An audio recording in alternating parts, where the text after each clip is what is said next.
Good Tuesday, everybody, and welcome once again to another edition of Pins on Campus. I am Mark Jeffries, along with Jonathan Bear, and we are going to talk college bowling and anything else that we want to talk about. Jonathan, how you doing, man?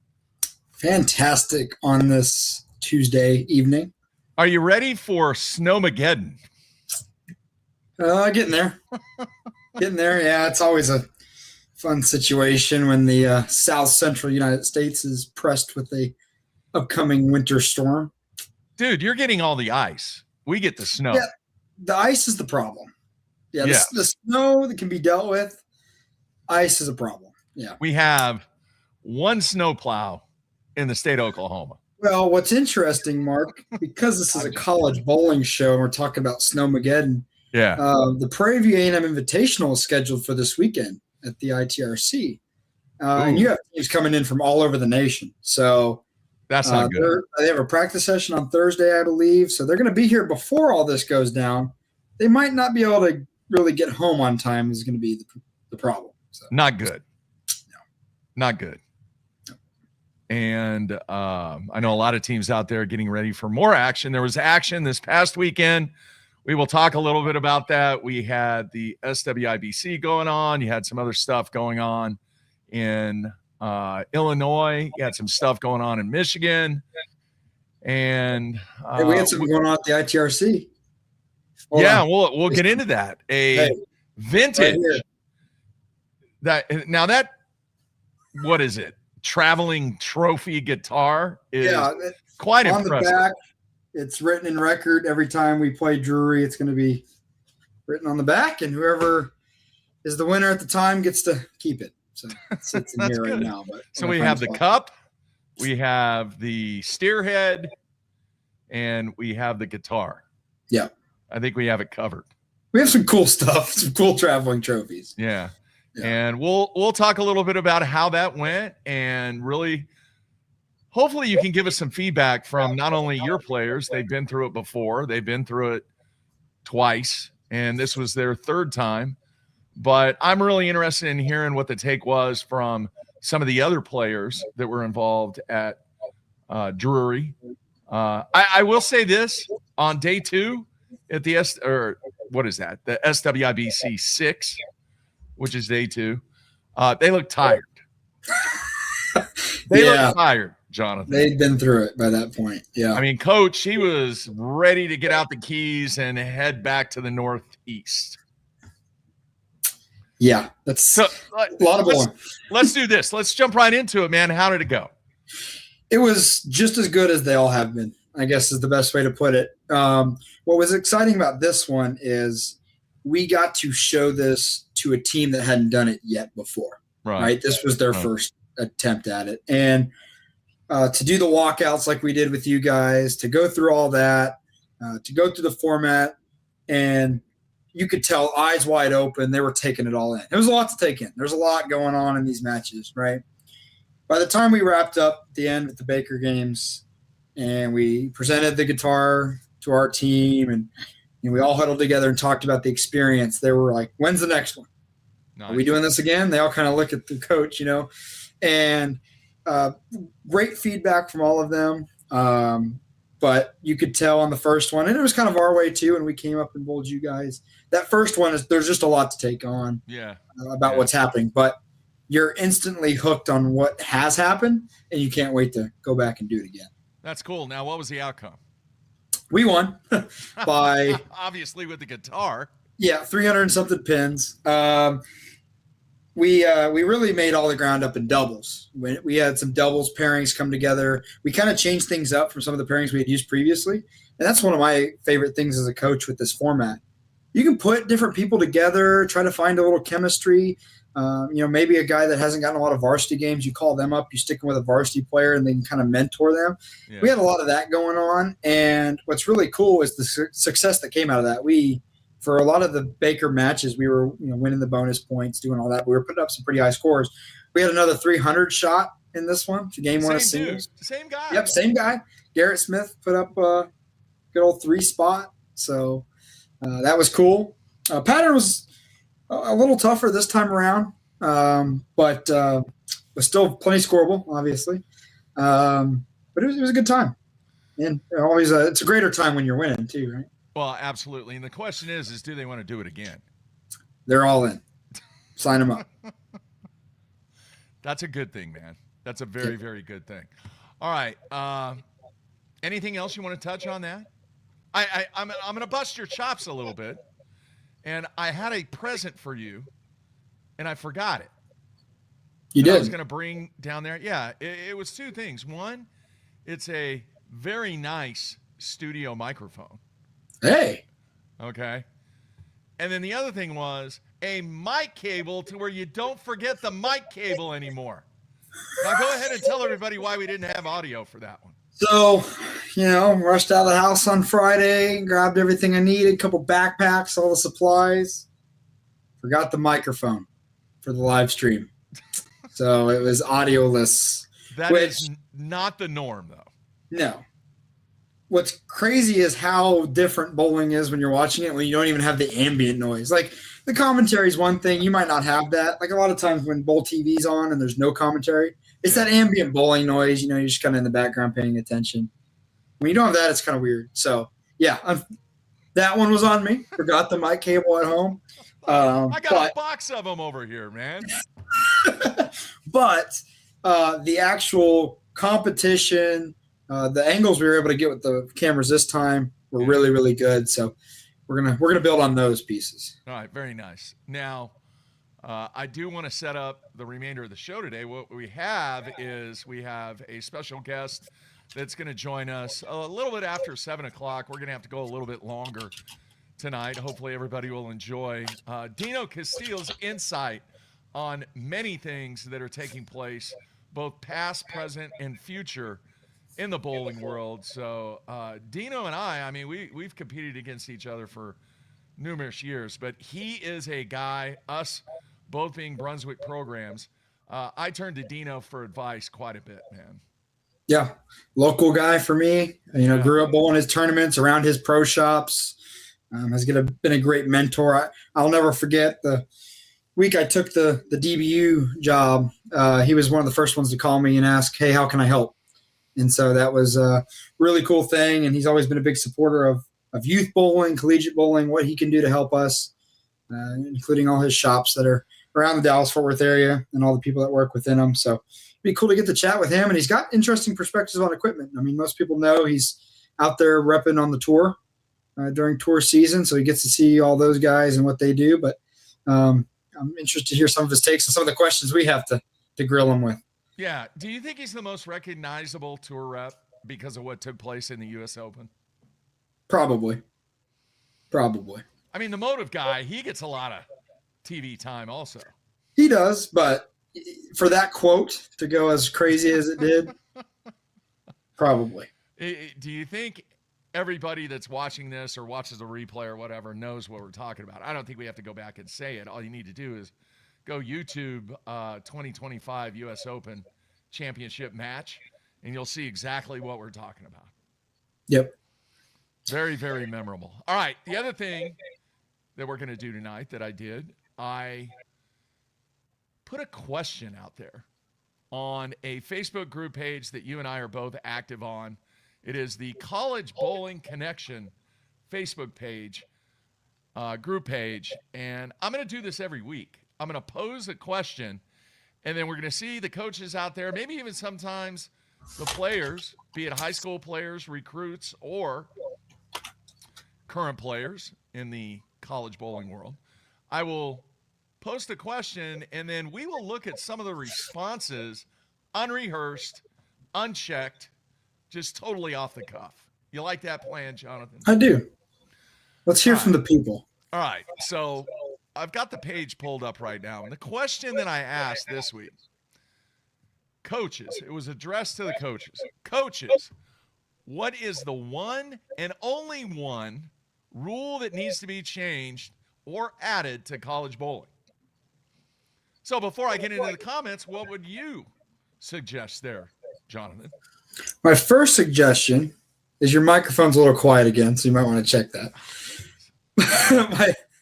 Hey, this is live. It is what it is, right? Yeah. One thing is difficult, but I would love to see in today's modern game, because of the bags we carry around, I think we're past the date of the 5-ball arsenal limit. I think 6 would be perfect. I agree with that. Is my audio better now? Oh, yeah, you're good. Okay. Yeah. No, I agree with that. If, in case anybody didn't hear you, the question was, what is one thing that could make college bowling better? Right. And that is the... No, that's not... Well, that's what we say, but that's not what the question was. Well, one thing that can make everything better is 6-ball ball limits. How about that? I agree. Nobody carries a 2-ball bag around anymore. It's annoying to have that empty spot. And especially for your bowlers, and I'm interested when we talk to Dino a little bit later, but you know, your players that have to carry plastic. I mean, that plus a 5-ball limit really kind of hinders their ability to perform in certain cases, especially because we don't know what these patterns are. So yeah, a little difficult. I agree.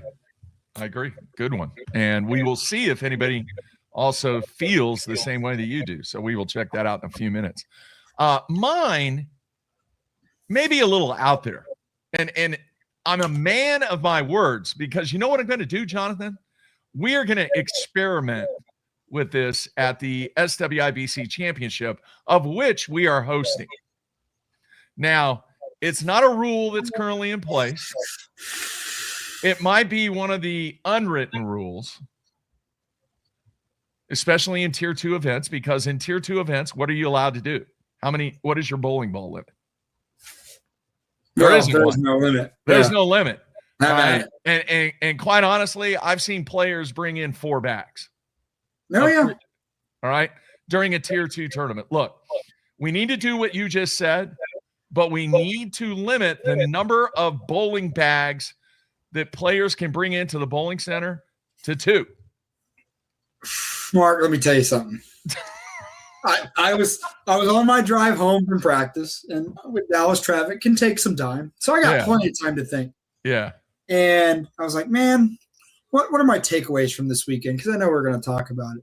Yeah. And the first thing that popped in my mind was I was crowd surfing bowling balls the entire weekend. It's ridiculous. I mean, it's out of control. I have enough trouble walking from point A to point B as it is. I don't need help. But it was atrocious. And it's out of control. I remember it being that bad before. And Plano's one of those places that has more space than others. Yes. With the bags, and it still is just an absolute train wreck. So this is what we're going to do for the SWIBC Championship.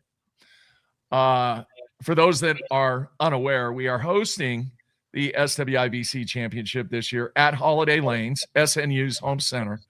This is a building that was built in 1959. Been there a long time, right? Has completely been refurbished. One side, the other side, very vintage, still has wooden lanes. The women will be bowling on the wooden lanes. The men are going to be on the new panels, synthetic panels. I had to come up with a way, because roughly we calculated there's going to be about 396 bowling bags in the bowling center. If we have the number that we're projecting and every player was to bring in 2 bags, so we have to make room for 395 bags, I think is what it was. Now, I vision this in every single center that we've been in across the country. If there was a place, and a lot of times they have a paddock when available, but even with a paddock, it is enormously difficult because the number of bags that are in the settee area. It's insane. And I wish that I took some photos. I wish I could throw them up. So my plan of seeing if this works is going to be in effect at the SWIBC with the help, and a big shout out to Home Depot. We are going to place strategically inside the center a dozen racks where players can place their balls. They can put 8 3-ball bags on each shelf. Each rack will hold 32 bowling balls. Okay, so we're trying to get to 395 or whatever it is. So we're going to go a dozen. So what that will allow players to do is you're going to have full access. You're not going to be cramped or any of that, to the bowling balls that will be placed on these racks. Each team will have their own rack or shelf space, where that space will be assigned to those teams that are participating, both the men's and the women's team. Then that is where you're going to store your equipment during the tournament. Then if you need to make a ball change or anything like that, you just go to your team's ball rack right there, pick off what you need, put the ball back, move on down the road. By doing this, every single player will still be allowed to carry, one bag if they need to. But we're strategically placing the racks to where you don't even need to bring down your equipment down to the settee area. I like that. Free. Yeah. Free space. And what's crazy too to think about some of this stuff is none of anything is a far walk away. Right? So what's it take you, 30, 45 seconds to go halfway down the center, grab a ball and come back? Yeah. Well, dude, you have 8 players on a team. Yeah. That's part of the responsibility. Hey, Johnny, you're not in the lineup. Hey, go grab my whatever. Yeah. And they go and they get it and they bring it back and they put it back up there. Very clean, very organized, very easy, and making things better for the players and the fans. Clean and organized. That's a new concept for collegiate bowling bags. Yeah. Now, when we go to Vegas, that's totally different because they had that monstrosity of a room. Yeah. That you put in there. But still, if you're down on lane 24 and you want to make a ball change and you send a teammate to get a ball, it's still pretty far jaunt. Yeah. Go get that ball change. So we're going to see if it works. And once again, man, the manager at the local Home Depot near the bowling center, he's all in. He's like, yeah, man, we'll do whatever we can to help you guys out. And we're actually going to live stream some of the stuff from the championship. So a big shout out to Home Depot for helping us out on that. So that is the plan. The other thing that I'm going to do, and I'm only going to do it on one side, we're going to have bleachers. The goal is to try and get bleachers in there. That is not 100% inked, but that is my goal, to try and get the same bleachers that we used for the Red River rivalry. Having the bleachers makes one heck of a difference. We've had them both times at the ITRC. We had them with you. It just makes it so much better. Listen, Jonathan, part of the reason why I'm doing this and going above and beyond to try and make the experience better is we would like to host the championship every year. And it has nothing to do with, some people might say, oh, well, that gives you the home field advantage and blah, blah, blah, and all that. That's not it. We feel that we can provide the players, the fans, the coaches, everybody a great experience and truly see what this format of college bowling could be like at a championship type of event, to expose and make things better. I mean, that's it. I'm not doing it for strategery or anything like that. It's, give us an opportunity to show what we can do. And Kim Denny, the proprietor at Holiday, she's all in. She wants it to work. It's the first time that anything like this has been hosted in Oklahoma City. Now, it was hosted out in Shawnee, but that's totally a different environment, casino and all that and everything. So, I mean, this is your old school, proprietor-owned type of center, and we're going to do everything we can to showcase and give the players and the programs the best experience in a championship. I will say, too, it's the perfect opportunity for 2 reasons. It's your only varsity teams, right? So it's going to be the best of each team out there. It's going to be great to showcase. But then from a perspective, every time we go bowl a USBC collegiate event, what's important to us? We want a large number of teams there. Yeah. That helps us out points-wise the most. And if you provide a really good experience, you're going to get more teams to show up because they're going to want to be a part of it. They've heard good things. We talked a little bit about our Georgia trip earlier this year, but the only reason, maybe not the only, but top 2 reasons we're going back is just because of the tournament experience we had. The tournament director came down and introduced himself to myself and my players and thanked us for coming for the first time to this tournament. If there's any questions we had about the format, anything like that, he's there for us. That little gesture made a big difference. Great. Right? We don't get that all the time. Yeah. And we want to go places where we're having a positive experience. And I've been sharing that with a lot of other coaches like yourself. And hey, here's another tournament opportunity for you. We were treated very well. Do you want to We're going next year. Now you are, and that helps the number of teams. So I'm saying something very similar could happen with championships, right? Maybe a team that bowls some of the SWIBC events, but they've never really thought about championships, maybe because it keeps moving around, and we could say, hey, it's going to be in Holiday for the foreseeable future. Yeah. This is the experience you had, or we can share with what we had this year. Does this interest you? And I think we're going to get a lot of teams to say yes. All right. One kind of side note on this, and then we'll get into what some of the coaches said in that Facebook group page. The other thing that takes place at this event is the coaches get together. We have a meeting. We decide on, is there anything that we want to change going into next year? I've thought about this. I don't know how many other coaches even care or thought about it. But one of the things that I think they had great participation this year in the SWIBCs. Yeah, much closer to where it used to be, for sure. Yeah. I think instead of a number of events from a participation standpoint, I think it should be a points. And then the top 16 teams earn a spot in the championship.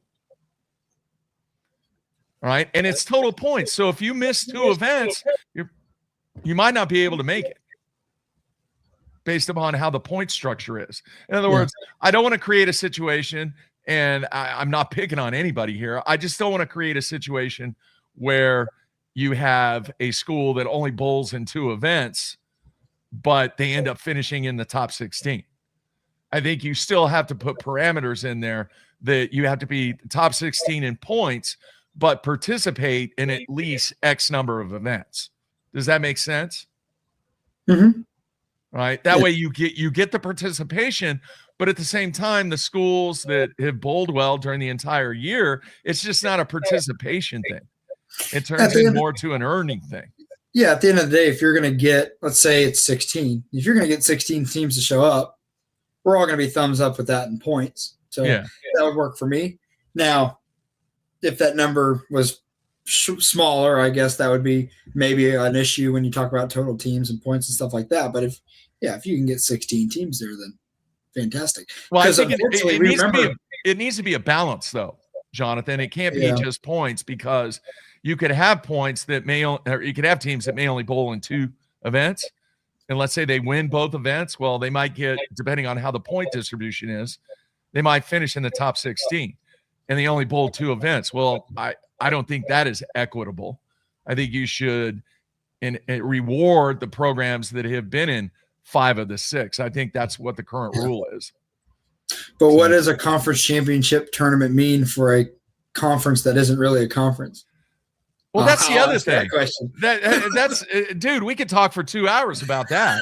But that's the way it's been. I don't know what it was like in the past. I had a great conversation with Mark Scroggins over the weekend, and we were talking about the past and talking about that West Texas team that him and his brother and Mark McDowell and Jack Jurek were on. They never won a natty. I don't know how.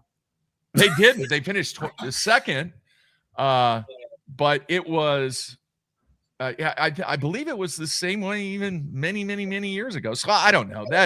That is a topic of discussion on down the road. But I just think if we're going to be a conference, not to bleed over in what we're trying to accomplish, if we're going to be a USBC collegiate conference, then let's be a conference. Yeah, I agree. I've said, you know my opinion on that. I've voiced it before. Yeah. Okay. So let's see. I don't know. Can you pull it up? Yeah, I got it. Oh, you have it open. Okay, let me click on the comments. Ooh, I see some familiar names in this list. Yeah. Here, I got to select all comments. Now, once again, this is totally off the cuff here. Yeah, we haven't looked at any of these yet. Me neither. Okay, so the first one I see is Melanie McDaniel. You see that one? Yep. It says, how to change pairs in tournaments. Wait till everybody's done. Give them 5 minutes to move to the next pair. Max. by using the approaches so the athletes and coaches don't have to walk through parents also trying to move. That's what NCAA tournaments do. Yeah. Yeah. And there's 6 replies on that.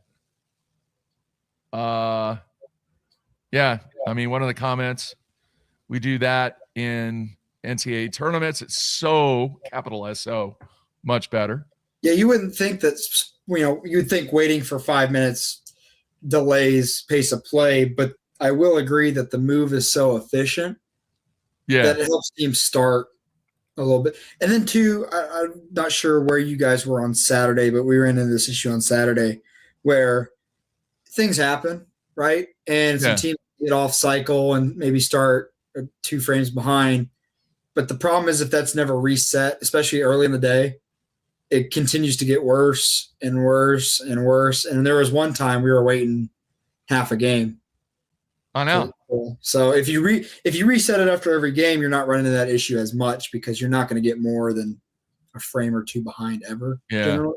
But yeah, Don Griffin at Missouri Baptist, it says, way too simple. Got to make it more complicated. Good point. They try. Yeah. All right. The next one here, it says something to speed up the pace of play. It's taking 7 hours to complete 5 games. I got your answer. If they put out patterns that we can strike more on, it would go faster. Oh, bam. That's throwing some torch action right there, Jonathan. Hey, at least let us prepare. Yeah. I mean, going in blind. Yeah, if you're going to make it difficult, let us know how difficult it's going to be ahead of time. Yeah. All right, Paul Brown, using groups of lanes instead of spanning half the house. Okay. I mean, I get that. I don't need to read all that. That's a valid point. Yeah. It used to be done more, I feel like. Yeah. Yeah. Like you used to have skip pattern groups. You kind of have a block of teams. Yeah. Yeah. David Jones at Muskegon. How about that? 5-ball limit to 6. That's my guy right there. we need to send him something. I know. Do we have our merchandise yet? CBA merch we can send out? Get him a hat. Yeah, people agree with that too. All right. Yeah. All right. Next one here. Standings are largely determined by pinfall with no standardized pattern difficulty. Create a range of your oil ratios and have every tournament have patterns within those ranges. Keep the ranges close so there is some uniformity. Valid point. I could give a 30-minute talk on that one too. This one's interesting from Don at Missouri Baptist. Not allow NCAA teams to participate in NCAA and USBC tournaments on the same weekends with 2 different teams. Yeah. Very, very valid point there. You could unpack a lot from that right there. Wow. Don is definitely on track with that. Yeah. And Todd here, I like his first comment. Where do I start? And his comment is very interesting. He says, shot clock. Absolutely no reason to take more than 30 seconds from the time your name pops up to the time you release the ball. Do we have to? I really haven't noticed that. I don't think we necessarily have that issue as much at the stuff we go bowl, especially our quote unquote conference stuff. Yeah. I don't really know if we've come across that too much. But I've heard stories of that being an issue. Yeah. Okay. Well, did you look at the further comments at all after the pace of play comment? Let me see here. There's some interesting. Who made that comment? Pieces in there. Kyle did. It was about halfway down. Yeah, I did. Holy cow. Yeah. Wow. There's some interesting comments there. Mm-hmm. College bowling takes about an hour and 15 to hour 20 per game. Okay. 6.5 minutes per frame. Don said, and he was replying to some of they were just talking about timing, how long things takes. Yeah. And Don said minimal team huddles, kind of like a timeout in other sports, one or two per game max. Talk to individual athletes between shots if needed. He's on to something with that. I agree. There's a few teams that we got out there in Las Vegas who I guess every 2 frames felt like they needed to figure out where they were playing them again as a team. Yeah. And would huddle up, and that does drag it on. I will say he's on to something with that. I like that a lot. Minimal team huddles. Yes. Yeah. All right, it's a good question to throw out. Hey, if we got challenge flags, we might as well get timeouts too. How about that? Official timeouts. Coaches get 2 timeouts per session. Yeah, exactly. That's it, man. We'd never get out of there. We would absolutely never get out of there. All right, but cool question. Now, having done that, I want to get into something and get your thoughts on this, and then we have one more subject to talk about before hopefully Dino comes on here shortly. Thought about this on the way home, man. And I do not want to offend anybody. That is not my intent by this. But I thought a lot about this. And yesterday I met with every single one of my players one-on-one. And I asked them a question. And they looked at me this question that I asked them we're going to talk about. They looked at me and they go, man, I've never really thought about that. Every single one of them. Here was the question. Why do players that are not bowling have to stand right there at the ball return by the scoring table, right in the back of the player before they make their shot? Got a point. So I ask you, Jonathan, why does every single team in the nation do that? Probably the best answer to give is because it's always been done that way before. Heaven forbid we get that response. Now, I will say one thing. Let me caveat this here, okay? Okay. I'm a little vertically challenged. So Yes. If I want to see something, I got to be close. But outside of that, I agree. I get that. Okay. But what I'm saying is like the unwritten rule is this is our space. This is your space. Don't cross that line. This is our space. Yeah. But everybody's got to be plowed up next to the players. Now, and forget about all this chanting and everything. Look, I know it's been done for a zillion years and all that, and everybody's having a good time and all that and everything, but we are going to start doing this, and we might be the first team in America to do this. We are all going to move back. We're going to be a team. We're going to talk. We're going to communicate. We are not going to let what I refer to as the noise interfere with what we are trying to accomplish. All right. And one of my players said, but coach, we get a better view from up there. I go, are you talking about the view of the ball motion and what it's doing off the break point, all this other stuff? Yeah. I said, all right. I said, tomorrow at practice, I want you to stand right at the approach, and then I want you to stand only 8 feet back from the approach, and you tell me if you see a difference in ball motion. So I did that today. Yeah. What do you think his response was? There's no difference. There's no difference. Now, some people are going to say, well, Jeffries, man, you're like a party pooper and you don't want the kids to high five and all. That's not what I'm saying. That will still exist. Yeah. But why not move your group back, still be fired up, still be high-fiving, still be chanting if you want to? Why do you have to be on the line? What I like, and if anybody's watched our matches, our head-to-head matches, at least the way we had it set up at the ITRC, there's that line of chairs with the rope that goes across the back that kind of divides them. Because it's it's from the back wall to the approaches, it's flush. It's not too wide. So there's a divider going between them. And the players can, sit right there. They have plenty of space. But even when we have the showcase matches and everybody's bunched back together, because of the way that's set up, the team is still a little further back. And I will say from an operational standpoint, even when it comes to the chants, the cheers, the high five, that hasn't hindered us at all. That little bit of extra distance. Being back a little bit further. Yeah. And obviously it depends on the logistics of the center that you're in.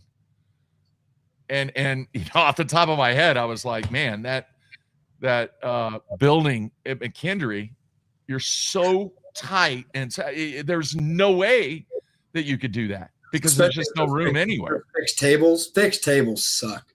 Yeah, I mean, you're not gonna do anything with that. No. So I ran it by the team, and they're like, Coach, that's a great point. Because I've had situations where players have told me after making that comment where some things were miscommunicated or misunderstood, or bad. That's not the right word. Sportsmanship kind of stuff was taking place because everybody is jammed up right where the approach starts.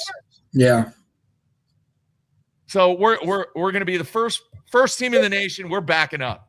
I'll say it's even worse at these centers that they don't have a step. Yeah. The set area goes right into the approach because then you could creep that much closer. You're not even looking. You're not even paying attention. Hey, for the SWIBC championships, do I need to get out tape and tape off each lane and go, don't cross that line? That's my space. Don't cross that line. Yeah, I mean, and it's interesting. If you look at it, I guess this is something you can verify with live stream because most of the cameras are far enough back. Yeah. Some teams are really tight in a small group. Some are more spread out. Some are spread wide. Some are spread long. Some are sitting at the tables on their cell phone, for crying out loud. Or asleep at the table. That's a whole nother conversation. Yeah.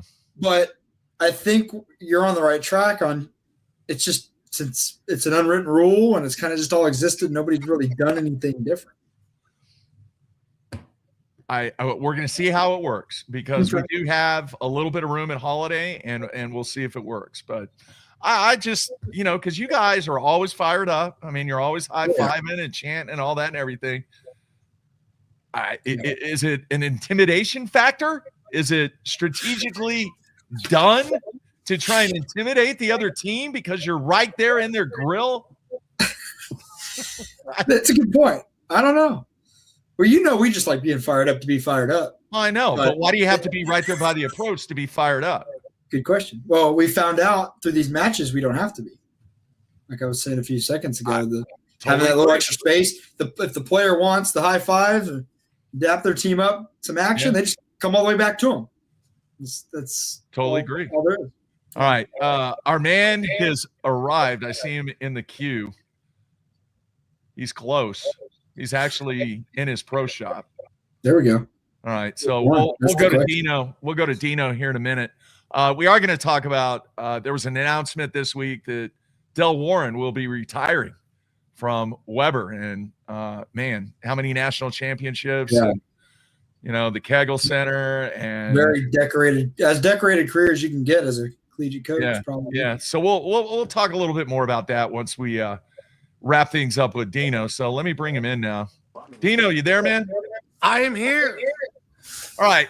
Quick question first. You are on your phone. Can you go horizontal? I can. I think I can. Is that Look better? at that. Yeah. Now we get full screen Dino. We get full Dino. We can do it that way, I guess. I guess it's all right. Yeah. So We're good. We get full Dino now. Okay. All right. All right, man. Thank you so much for being a guest on here. We are winding down the college season, and the tour and everything else, man. They're getting cranked up. We just had the Team USA trials, and Jonathan and I we have questions. Okay. I give you the best answer I can give you. We have questions. We're gonna touch on the college game first, obviously, because that's why we're doing this thing. But at the same time, we're gonna talk college bowling and anything else we want to talk about. But and we have this strange rule that I don't know if you're aware of, that in Tier 1 tournaments we're only allowed 5 bowling balls per player, and Tier 2. You can have as many as you want. You can bring in the truck. It doesn't matter, okay? That doesn't make sense to me, but okay. But we are going to tournaments. We have no idea what the pattern is. And in tier ones, we're spending a lot of money because there's only 10 of them across the country. Correct. What is the best way? What recommendations would you give in a collegiate player? And let's be honest here. There's collegiate players that are here, and way above everybody else. Sure. But the difference between bowling youth and bowling in high school and college is so much different. What would you tell an incoming freshman on this is how I would build an arsenal? Well, the hard part about that is one, let me start by the 5-ball and the unlimited ball. Yeah. If you're going to do a limit of bowling balls, first off, why should it be 6? Everyone has 3-ball rollers. So why can't it be 6? I agree. So now you're talking 4 balls, and if they have a spare ball. Yeah. Which I highly encourage a spare ball. It's like, I mean, I know every golfer has a putter, but why not have a spare ball? Yeah. You know, if you have to travel, I get it. If you have to travel and you're limited, that's fine. But you have unlimited balls, always have a spare ball. Number one. That's number one. You should always have a spare ball. A urethane ball can be replaced as a spare ball. In today's game, you always got to have a urethane ball. All right, hang on. Time out. Until they rule it out, that's time out. In college, we cannot use urethane in our postseason. Oh, I think I read something about that. I'm still vague on all the rules of what they go by, but okay. But so take urethane out of the equation. Okay, so we're gonna take urethane out of the equation. Then it would be what would be your benchmark ball? What is your favorite ball? Okay, that would be the first one. Your favorite ball that you know what it's gonna do on a house shot, on a medium type pattern. That's gonna be 3-to-1s and 4-to-1 volumes. Then I would always have I wouldn't really say a big solid, like a big ASIM, but I would always have whatever your strongest ball is going to be. Okay. Some guys like to use hybrids and pearls and use surface. Other guys like to use solids and shine them up. I always recommend what feels the most comfortable for you. So like there's guys on tour that we deal with all the time that they don't use big ASIMs, solids with a lot of surface. Then we have guys that rather use big ASIMs. It's bowler to bowler. So you have to learn about your bowler and know what they would like. Right? So if you go in, you got an incoming freshman, you're gonna have to spend some time and see what's comfortable for them. Sometimes they won't get out of their comfort zone and try, a very low end reactive ball, or they might not try a big ASIM. They just don't feel comfortable. Yeah. All right. I'm going to ask a follow up, and then Jonathan, you can ask. You can take over and lead Dino down the path. How much is confidence? In other words, if you're selecting one of the balls in your arsenal, and if you don't have confidence in that ball, it's worthless. Do you agree with that statement?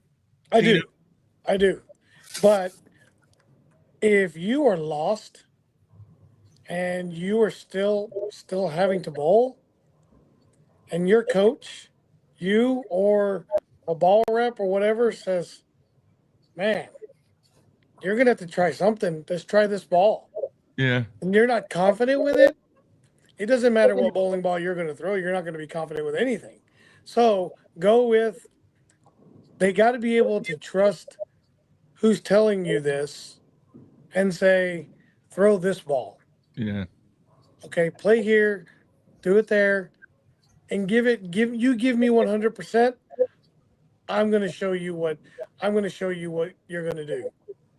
You're going to give me, if you give me 100% on these next couple shots, I promise you, you're going to build the confidence up. All right. So, good answer. All right, Jonathan. Yeah. One thing that we spend a lot of time on is educating the student athletes about bowling balls, right? Okay. What the numbers mean, what layouts mean, all that good stuff.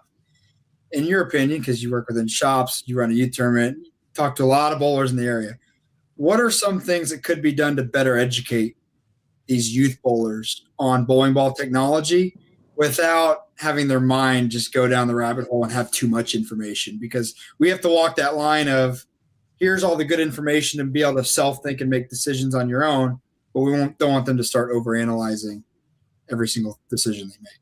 Well, some of the most successful bowlers ever in history dealt with a little bit of the numbers. They mostly dealt with cover stocks, layouts. You know, you can look at a ball and say, "Oh, this is 258048, whatever," or you can look at the number and it's an idea. You know, it's giving you what this could do or what could work. But you get those bowlers, especially the younger generation, that goes, "Oh, well, this ball is 258058 or whatever. Oh, this ball is what it's supposed to do, right?" Or that I love this ball that's 248048. So I got to find a ball that's 248048. And it might not even be the same. It might not even be close. So we try and be careful. We try and be careful. Tour bowlers are a lot different. They know what they like. So what they see is they see an idea of what balls work, right? If they say, okay, well, this is HK22C, but from this batch, then this HK22C is from a maybe batch 3. Then maybe that's not what we're going to use, right? Now it's harder. It is harder for certain balls because they can all say HK22, HK22, HK22, and Storm. And it was R2S, R2S, R2S. But for us, it's just different versions of HK22 and HK22C. Now they're adding a different style, different versions of HK22.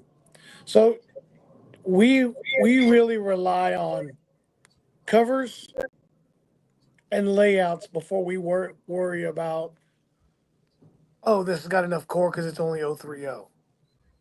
Interesting. I believe that a ball like that's 030, like let's just use an effector or some lower diff ball, that maybe that core is not strong enough as compared to like a 052 or 054, that the differential's much stronger. Then that core probably would hit harder because of the flare. It goes into the pocket different. So we do watch for that. But our biggest key is I tell guys all the time, it's all about the ball motion that you see on the lane, because lane surface can dictate everything. Just because you're saying it's 44 feet and it's 36 mils, man, it's supposed to be slick. But you go to certain centers like Plano, that just naturally hooks. We found that out this weekend. Yeah. Oh, it was So then brutal. you got to factor in what bowling ball would work on what you think about 44 feet with 36 mils. But then you got SPL lanes nicknamed sandpaper lanes, that's not really the right ball. So going on, let's just use an example like like a Black Widow. That's a big core. I mean, those are the biggest cores. Works great, but it don't always work great for everybody, right? So, and it might not work for 44 feet. Yeah. So that's how we're always careful on how we really tell people exactly what's the right thing. Because I always say, start off with your favorite ball, and then make your adjustments, your progressions from more to less. Because even 44 feet, guys like to use a lot of surface. By game 2 or 3, those guys are already using shiny, way weaker balls after games 2 or 3 because the front's going away so fast. Yeah. Got to be more responsive. I will say too, and this is going to lead me into a question. Mark left this part out when talking about the 5-ball limit on a pattern we don't know. Also in the postseason, 5-ball limit pattern we don't know, but we can't surface even in practice. So it's as hard as you can make this situation exist. It leads me into, we see the stack of Avalon pads come out all the time. What do these students, whether they're in college now or about to be, what do they need to know about surfacing a bowling ball before competition or during practice? Well, one, you got to make sure you keep those Avalon pads, Sire pads, Avalon pads. Hold on real quick. Yeah. Yes, I'm done. You got to keep those pads. You got to keep those pads very clean, right? But you also got to know what surfaces do. Just because you add more surface doesn't mean you add more hook. Because the duller you make a ball, the slower the response time is to dry. Right? It's like a racing slick. I always translate to a racing slick. Racing slicks react very well to dry, to drier, like drier street. Put some water on the lane. Put some water on the lane. Water on the street. Those racing slicks, they become useless, right? So Yeah. that's the same way with when you use a 500 grit pad on a ball. It's going to dig in. There's oil, but as soon as there's dry, it's really slow around that spot. It's not, you don't see that snap, right? So I always tell guys, be careful how you use it. Don't think that you're going to get more hook. You're going to get earlier hook, but you got to be careful. Like, very rarely would you ever see our guys ever use 500 pads on reactor balls. You might see them help build a lane, but generally they're going to use 1,000 or 2,000 because they just want to see a little more dig in the front and more response time in the back. Makes sense. Yeah. Makes sense. So when there's carry down, those guys that use a 2,000, it helps shape at the end of the pattern because there's carry down, but you're not really seeing a snap. Right. Because there's oil down there. Yeah. Right. Great point. Is the number 6 a good number for an arsenal? In other words, once we spend a lot of time, I spend a lot of time with my players building their arsenal that first month of the season. And what I do is I look for gaps in their arsenal. Yes. And I agree 1,000%. Through 6 is definitely the right number. Okay. All right. And it makes sense. It's just dumb numbers. It's 6 balls, 2 3-ball roller bags. Everyone carries 3 roller bags. Yeah. Well, allegedly, the USBC Collegiate thinks people still carry 2-ball bags. I don't know, but Yeah. I don't even really say the last time I had a 2-ball shoulder bag. And I'm not Pete Weber where I can roll around with a 2-ball roller bag. It's the only one I ever know. Yeah. Since I've been out on tour, and even before tour, I don't know anyone that ever had a 2-ball roller bag except Pete Weber. That's crazy. I agree with Dino in the fact that we need spare balls. They're important. Yes. Our players are confident. Like butter. I mean, if we're not going to teach them how to flatten out right away and whatever, the spare ball is confident for them. We want them to be in it, right? And if the problem is they start to doubt themselves a little bit because they're like, oh, well, that's going to take a spot on my 5-ball arsenal. And then you're so much more limited with 4. It's correct. Really Until you understand how to flatten your hand out, change your release, I always recommend a spare ball. And to me, the greatest bowler in the world, which is Walter Ray, he has a spare ball. One of the greatest bowlers of our time, Jason Belmonte, has a spare ball. Yeah. Chris Barnes, Tommy Jones. These guys have spare balls. Yeah. Jesper Svensson is the best spare shooter on tour. Two-handers are notoriously bad at spare shooting. Yeah. Jesper is the best spare shooter. He has a spare ball. Wow. Sure, you're going to miss one. Sure, every guy is going to miss 1 or 2, whatever. But why risk it? I agree. Is Walter Ray still using the black diamond? I believe so. He still has it. Danny Wiseman still has a black diamond. That's awesome. So, well, here's the real question: are you still throwing a Strata hybrid? No, I have one. but I do not. I haven't thrown one in a while. Yeah. I just recently retired my Black Widow Ghost. That was I my think- next question. What did you do with it? I actually I signed it and gave it to Brunswick. They There we wanted go. they wanted my Ghost. So Wow. I had a backup which was equally as good, but the 2.0 hybrid has been phenomenal. The Mania was a little bit too clean for me. So but this Dynasty, that's probably right there. I wouldn't say it's 2.0 hybrid or Black Widow Ghost worthy, but it's not far. Let's say Dino's going to sign up for classes in Bowl College tournament tomorrow. What's in your 6-ball arsenal? Stealth mode, effect tour, special effect.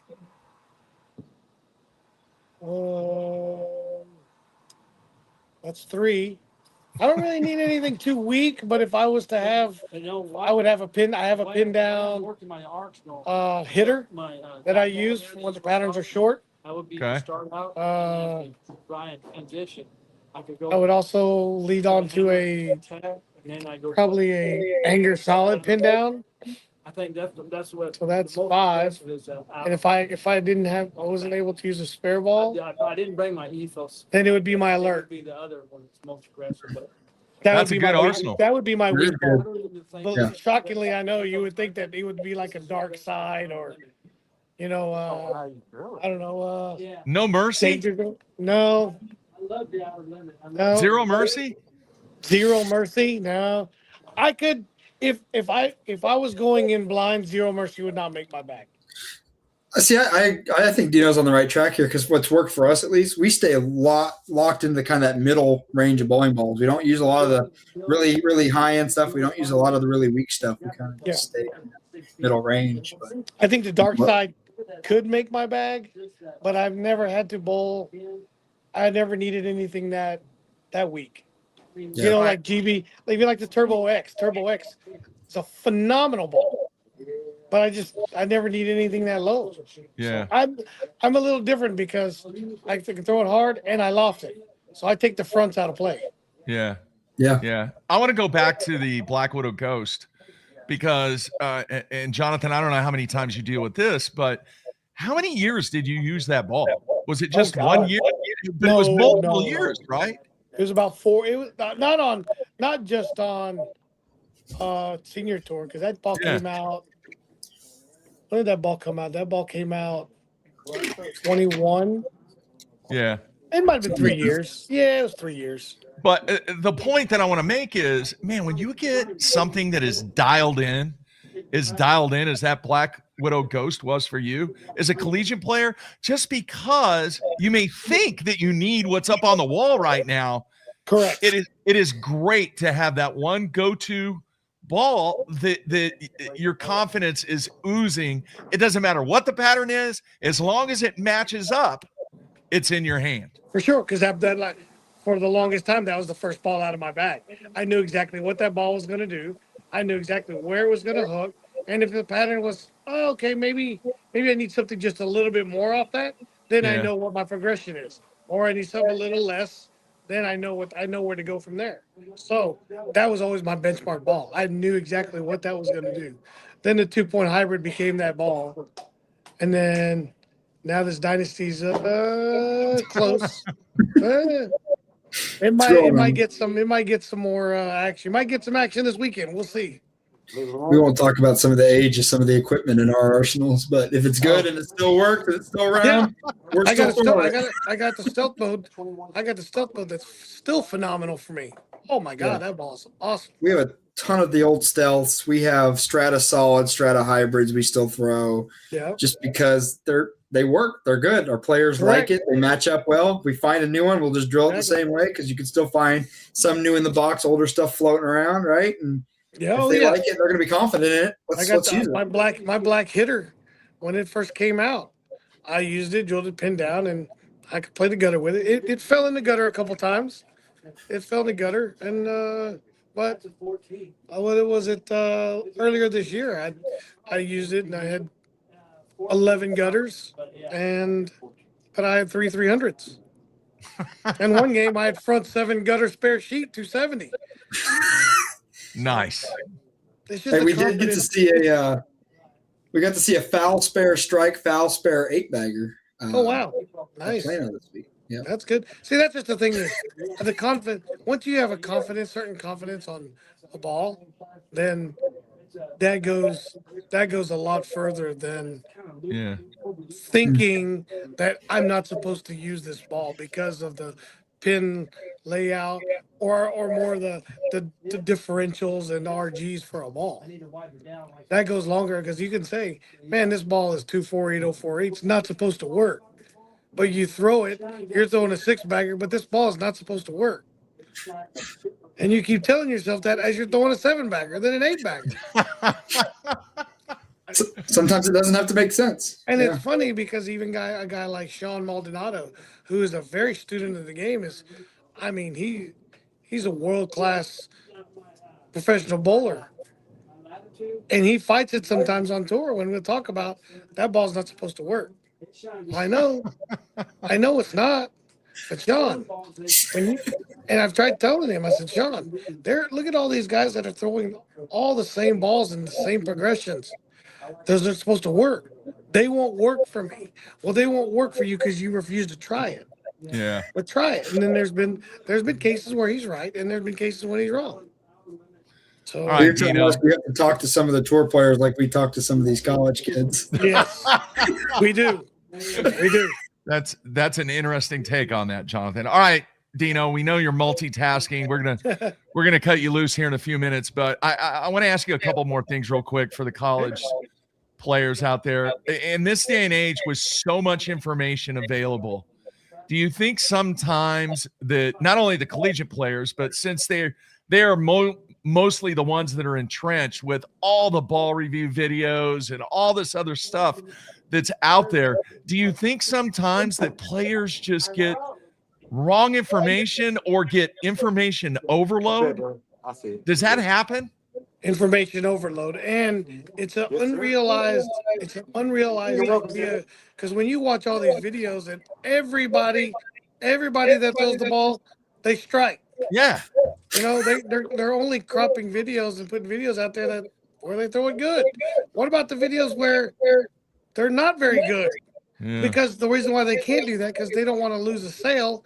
So, and I get it, but you can't gauge yourself by what Packy does to a ball, or what Sean Rash does to a ball. You can get an idea by the way they throw it, but you can't say, "Oh, I throw it like him," because you don't throw it like him, because his moves are way different from your move. Just because you see it go down the lane, oh, I throw it like that guy. I throw it like Sean Rash. I throw it like EJ. I got the revs like EJ. Well, revs. EJ's 550 or whatever the number is. Oh, I am 550. You don't throw it like him, but everybody says they do. Okay. Yeah. So It sound like me. that's why I'm very careful when I got to tell guys that, oh, I saw this video, man, this ball looks awesome. Okay. Well, in my opinion, Yeah. I think that ball would be good or bad for you. I give my customers brutal honesty. Yeah, it's okay. Yeah, it's all right. And it doesn't matter what brand. I'm telling them. I'm like, man, if you're gonna ask me what's the best what ball I think would be good for you, Yeah. I would suggest first ball that I would think would be good.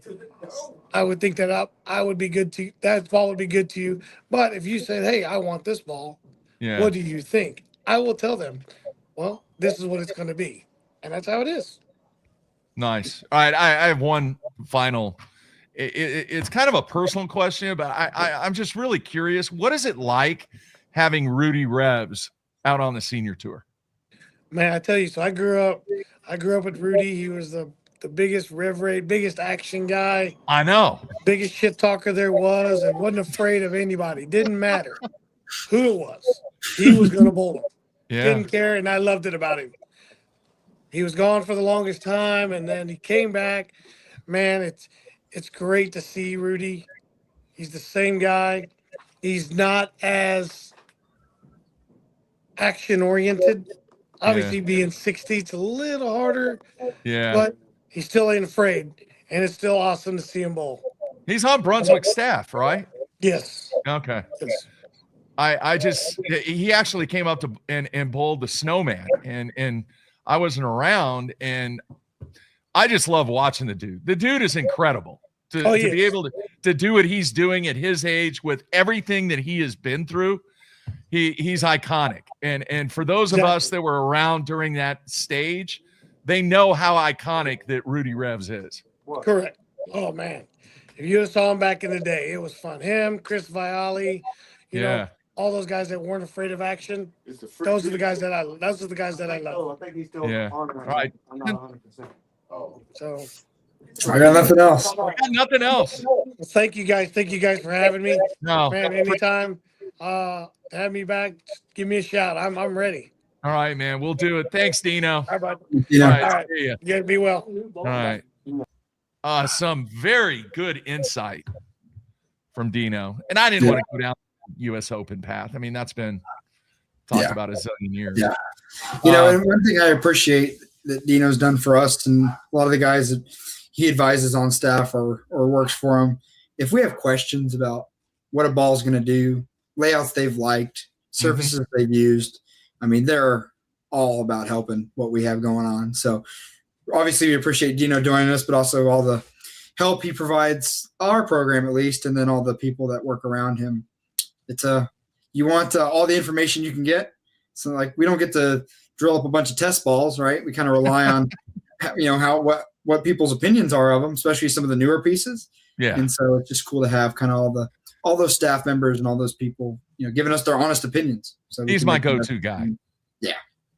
And you know, the remake of the Danger Zone came out, and I had some questions about it because one of my player felt like that was a gap in his arsenal. And I was like, let me call Dino and talk to Dino. And Dino gave me his thoughts and his opinion and asked me some questions about the player. And we decided to go with the Pearl version, and it's worked out great. And I mean, Dino's a big part of that.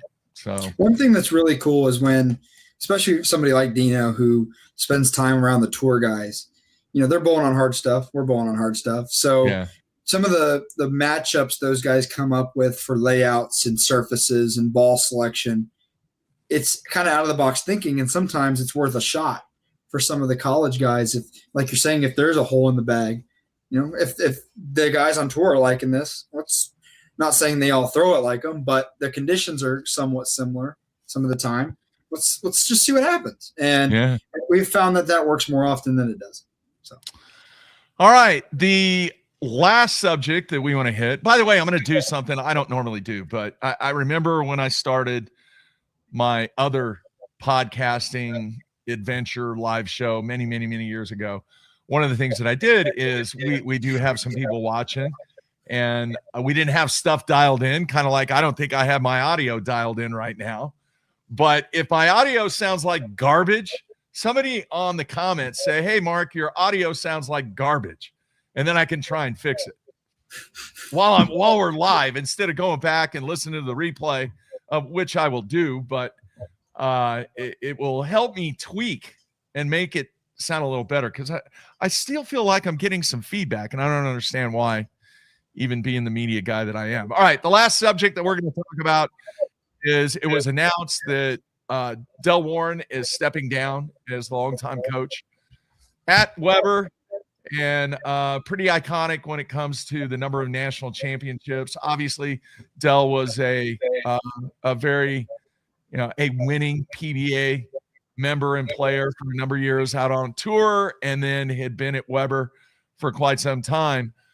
And I'm sure there's going to be a lot of people that will definitely give Del a phone call and thank him for all the contributions that he made to collegiate bowling.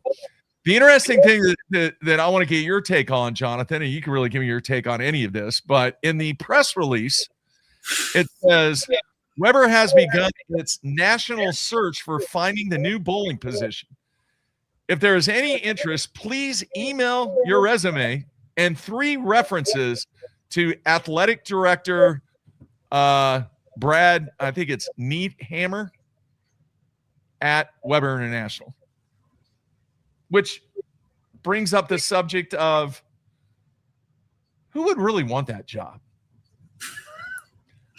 You're following an iconic person from a coaching standpoint, numerous national championships. Granted, you're in Florida. You won't have to get ready for Snowmageddon that we're getting ready for. I have a direct comp to this. Think about Nick Saban, Kalen DeBoer. How do you follow Nick Saban? I agree. You know, I mean, what's crazy to think about is Kalen DeBoer is coming to Alabama football, and he's still been winning. Like, I get it. They've lost 2 or 3 games over the last couple of years. But, I mean, they're still winning 10 games a year, right? Yeah. But people are calling for his job already. And that has a lot to do with just he had to follow one of the greatest football coaches of all time. Yeah. And you, in this situation, you're having to follow one of the best bowling coaches of all time. I mean, he's won 3 ITC. I think he's won 3 NAIA championships. I mean, think about how many guys on the pro tour for the men and the women have gone through the Weber program. Yeah. And been taught at the Kegel Training Center and stuff like that. So it's going to be hard to follow that up. It will be interesting because obviously we're entrenched to see who ends up filling that position at Weber. Now, granted, I mean, it's not all peaches and cream. Let's be honest. I mean, they've had some challenges recently. The women's program has gone away and some other things. They had the investigation last year on the men's side. Some players got suspended because of the soaking of bowling balls in MEK. And, you know, it goes on and on and on. But at the same time, the dude still has several natties. Yeah, exactly. So we will see. Weird. I don't feel like this is a situation where, because you don't see this often, where a coach goes from program to program to move up. Like in football, you'll see an American head coach in the Big Ten or an American head coach go to the SEC or something like that to move up, right? Yeah. I don't feel like in bowling you see those kind of moves very often. So it'd probably be somebody from the outside of it. That is a great assessment, because my next question is do you think I would think it would have to be somebody that has the experience. I don't think it's going to be somebody that does not have a successful resume at one of the levels of collegiate bowling. I can't see that job going to somebody that is from the outside. I agree. I think it's going to fall under 2 scenarios. One, a coach that coached a program that has gone away because of that's been cut from the university or whatever. Well, Bob learns in Dubai or wherever he is now. Yeah. Or it's somebody that has at one point, but they haven't been a coach in the last few years. Does it become more difficult to recruit to that university with Dell gone? Great question. Couldn't tell. I mean, maybe. I think it does. Because, you know, they say they're still going to have the relationship with the Kegel training facility and all that and everything. But he was kind of the face of that program, though. Yeah. I mean, anytime there's a coaching change, you're going to have some kind of roster change with, you know, the existing roster, but then also obviously the recruits are going to change a little bit too. Well, which brings me to the next subject. Is the portal going to be filling up now that he's made that announcement? I don't know. I'm stuck on the idea about hiring a coach because, and again, we don't know the details of the job or anything like that. Yeah. But the compensation package has to be a big part of this equation when you're hiring a coach of a program of that caliber. You think? I think so. It's not a 6-figure job. No. Do you think there is a coaching collegiate, even on the NCAA side, a collegiate coaching job of which that coach is making 6 figures? Yes. I would probably agree with that. I would say that one of the NCAA, for sure. that would be the case. Now, not much. I would say all your USBC, NIA programs, Obviously, depends how the university has it structured, but I mean, even a lot of your coaches are even part-time. Right. And others have other responsibilities. Exactly. So it's going to be interesting. A question you asked me earlier, and I wondered if you were going to get to it, but I'm going to go ahead and start the conversation. Go ahead. Okay. I know what it is. Who wants to become a college bowling coach in 2026? Great question. What are the benefits? Right. The pay is, I mean, there's a lot of other things out there in the world that you could do besides pay a lot more. Yeah. There's, it's long hours, stressful. There's travel, there's recruiting. There's a lot of stuff going on, and you're not being greatly compensated for it. Mm-hmm. It's not a desirable job. We do it because we love the game, and that's one thing. Yeah. But as we continue to move forward, the question just becomes who wants to get into college bowling coaching. And what's really happening right now is you're seeing a lot of coaches retire or step down or go away because the coaching population is getting much older. It is. They're getting younger. Including myself. And what you're doing is, unfortunately, and this is no fault to the student athletes, you're leaving programs coachless in a lot of situations because nobody wants the job. And it becomes a student-led team. And what do we know about student-led teams? They are very volatile. Year to year, you don't know what you're going to get. It's a tough road to go down, right? Yeah. But there's nothing drawing bowling coaches or coaches in general, much like yourself, who have maybe got experience in other areas but also know bowling. There's nothing drawing them into this line of work. It's a great point. I just cannot see a bowling coach at a non-NCAA university making, let's just be honest, a lot of money. And when I say a lot of money, I'm talking just barely six figures. I don't see more than maybe 10% of bowling coaches that are not, again, we're leaving the NCAA equation out of this. I don't see more than 10% of bowling coaches making over $50,000 a year. I agree. And you know, that could change. And you know how you change it? You make more money. And how do you make more money? You make your product more marketable. Yeah, exactly. And you create a revenue sharing environment to where you can actually capitalize on the numbers. There's strength in numbers. And what do we know about bowling programs, right? They're enrollment tools for a lot of universities. It's numbers. No secret. It all comes down to numbers. If you can prove the numbers, then you're better off. But I also think, too, and this is to kind of put a bow on this conversation, we talk about the older coaches retiring, things like that. The game of bowling has obviously changed a lot. The collegiate game has changed a lot. But I am seeing really good things happen for programs that are hiring on or finding or getting them to agree to, I guess, because maybe the pay is not great, but younger coaches coming in to lead these programs. They're enthusiastic. They want to make college bowling better, if you will, in some certain circumstances, right?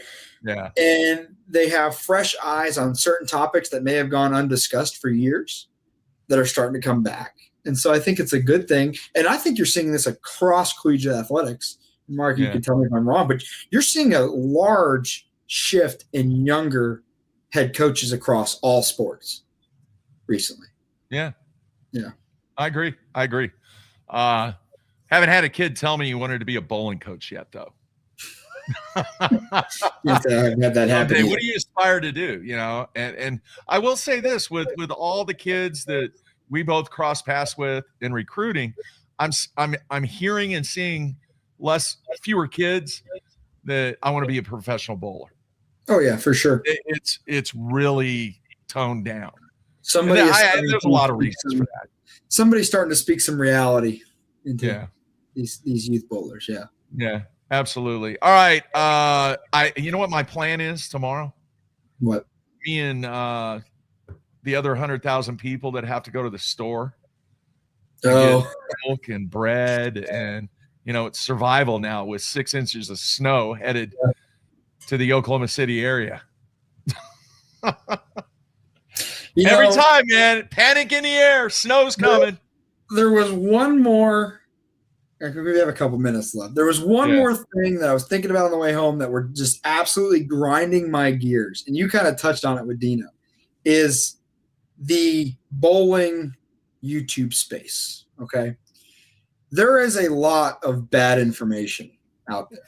I said that he didn't go down that path. Bad information out there, and I think bowling YouTube is a good thing for growth of the sport because these kids are watching it and they want to get into bowling and all that stuff. I love that. I'm talking more of like the instructional side of things.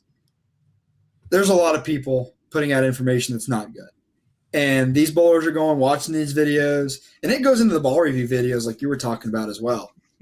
And they're looking, okay, now this is the key right here. And you're like, no, that has nothing to do with it. Yeah. Right. Do you agree that that's a problem? It is saturation is the word I use.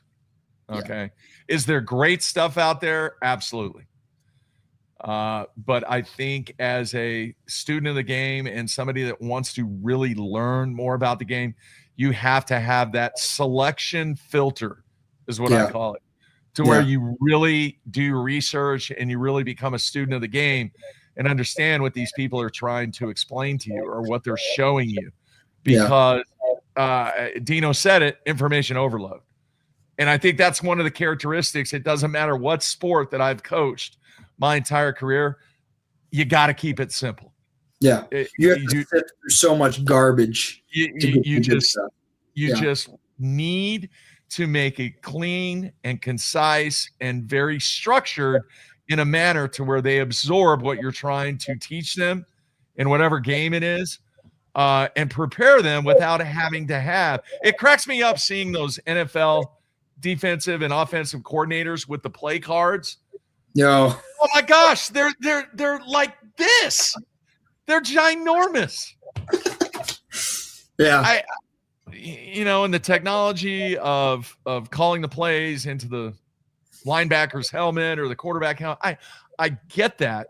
But at the same time, what was the one play last night in the national championship that won the game for Indiana? What play was it? It was a quarterback keeper. Oh, yeah. How simple can that play be? And everybody's calling it a brilliant call and all that. And they went for it on fourth down and did it. And it's just like, when it really comes down to it, it's not that complicated. I just agree with the fact that there's information overload in today's day and age. And a lot of it has to do with having these things around all the time and access to all the information possible at our fingertips, and don't have to get a book out of the library and read it. Right. Look, I'm telling you right now, since you brought it up, since you did this, I actually, and I'm not going to say who it was, but as I was going pair to pair this weekend, I very politely, very respectful, asked the player, what are you looking at on your phone? I mean, this is in the heat of competition. Yeah. And it wasn't in between games.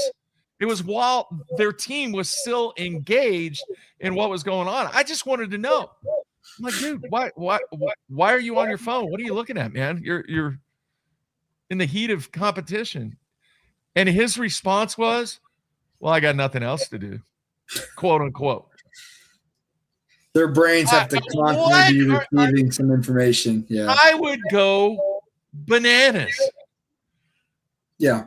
But much like every other sport, bowling does not have to be that complicated. Oh.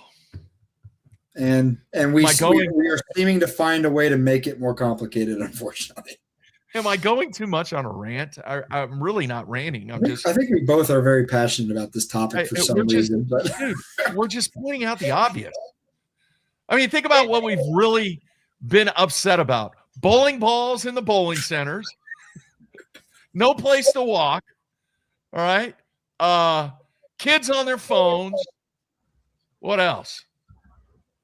I got one more thing to add. It is lousy when you compare it to I got one more thing because I know we're on the same page here, and apparently none of the other coaches that bowled at Plano agreed with this weekend. I'm going to out them right now. Okay. The practice pair vote. Okay. What are we doing? That was mind-boggling to me. What are we doing? Why if did a you not center want is to going to practice? offer up a warm-up pair where a player can go and get 4 shots in the individual games or 2 shots in the Baker games, because as a coach, they're going to make a far better quality shot rather than one fill shot if they get an opportunity to do that. That's offered up, and the coaches go, no, we're good. We'll keep it as a breakdown pair. At a center that has little to no issues at all, even little to no blackouts. And I don't get it. I don't understand what we're doing. All right, here, I'm going to give you a comparison. Give you a comparison. When a player pinch hits in the big leagues, do you think he's just ice cold coming off the bench? No, they're going underneath the batting cages. Exactly. Yeah. Exactly. But no, we're going to have a kid who may or may not have thrown a shot prior to the shot that might be in a key situation. Hang on there, Joe. Yeah. You can't go down to the practice pair and throw a couple shots. You need to be ice cold. Well, I'll say this too. That's how people get hurt. Yeah. That's how people get hurt. You don't throw your first shot in a long time full 100%. Yeah. And these kids, especially if it's just a fill shot they're getting, right? Yeah. They're thinking, oh, if I throw a good shot here, coach is going to put me in the game, right? They're fighting for something. So they're going to give 100% shot. If they're doing that, but the body's not ready to give 100% shot, now we're putting athletes' health at risk too. I don't get it. That's a great point. All right, one final rant on my part, and it's not really a rant. I don't want people to think it is. It is advice. All right, it's just advice. Listen, if you are a recruit, if you're a player that wants to bowl in college, this is my, repetitive editorial, I guess. Mm-hmm. I know where we're going. If you put your information with a recruiting service, or if you're just promoting yourself to get the word out, whatever you do, make sure you include information that coaches can contact you. Why would you get involved with the recruiting service and you don't put a phone number, you don't put an email address, you link videos of which they're locked where we can't watch them. You put a Instagram profile out there where it's not visible to the public. I mean, look here, come on. Look. I'm trying to help you right now. I think here's the issue. We're putting out more information about bad bowling advice and not information to explain how to get recruited to college bowling. I think we're focusing on the wrong information. I think you're dead on there, Jonathan. Yeah. But please, look, there are an enormous amount of opportunities out there, both men and women, boys and girls, to continue your educational adventure and your athletic adventure being involved with collegiate bowling. But you got to do it the right way. Yeah. You got to make sure that coaches can get in touch with you. So I'm done. I think we got it all out tonight. I think everything that was frustrating us is I don't know. That really bothers me, especially when I see brand new recruits that post on the recruiting service that we use. How am I supposed to get a hold of you? Yeah. What are you doing? So anyway, next week, great show next week, folks. Tell your friends. Tonight, we originally had him scheduled for tonight, and we had to move it because he is part of Team USA. We're going to have Chris Prather on next week, and folks, just incredible athlete, and he did go to Wichita State, did not graduate, but is one of the top players on the PBA tour. And I'm interested to get his take on a lot of stuff from the college side and also what's taking place in bowling. Been around the game since he was in diapers. You know, his family owns a bowling center in Florida and loves to fish. And I've got the Chris Prather jersey right out there when he was fired up about meeting Jimmy Houston. And we'll talk a little bit about the non-endemic sponsor that he has on his jersey is actually a fishing lure company. So we'll talk about that a little bit. And hopefully everything will be intact after all this snow heads to Oklahoma. and ice headed your way, Jonathan. Yeah, at least you're getting the snow. That's more fun. At least you can make a snowman out of snow. You can't make a snowman out of ice. This is true. But a big thank you to Dino Castillo for being a part of the show today and some great advice. And if you missed it, go back, listen to the replay. And folks, I am working on getting this stuff out on iTunes and Spotify and all that. I haven't had time, man. Haven't had time. We're busy this time of year. Busy time.